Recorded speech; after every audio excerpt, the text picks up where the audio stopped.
Hello po, magandang araw. In this video, pupunta po tayo sa Strasbourg, France. Ito ay nasa boundary lamang ng Germany at France.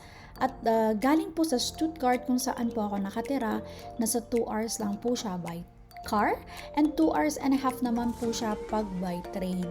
Napakaganda po ang araw na ito at syempre sinusulit na rin talaga kasi malapit na po yung winter at pag winter wala po tayong makikitang magandang view na kagaya na ito, puro yellow na lang.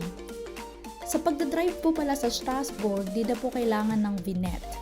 Ang vignette ay sticker na nilalagay sa windshield mo pag pupunta ka sa neighboring countries dito sa Europe. Ito ang iyong road tax.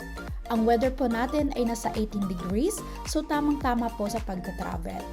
Napaka-convenient po talaga din ang mga daan dito sa Germany, so enjoy po sa view!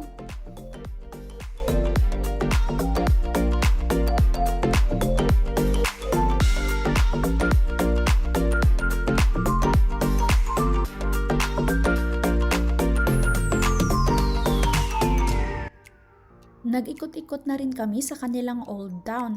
Ito pala yung view ng Old Town nila. Makikita nyo naman na sobrang madami ng tao. Maraming turista at businesses din dito. Alam nyo po ba na ang Strasbourg ay nailipat sa Germany during World War II? Pero kinalaunan na ibalik ito sa France.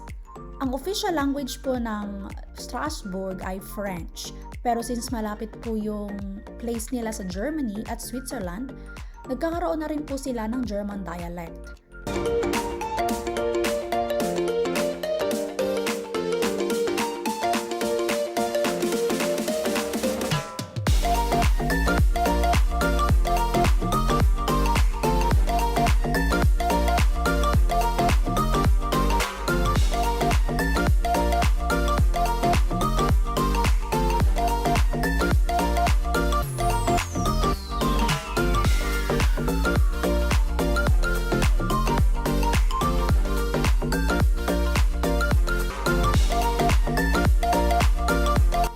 Siyempre, hindi namin pinalagpas ang pagbisita sa Strasbourg Cathedral.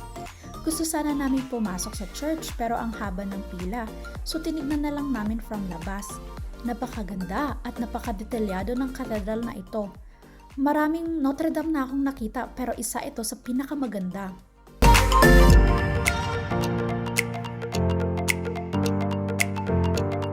Yan lang muna. Cheers!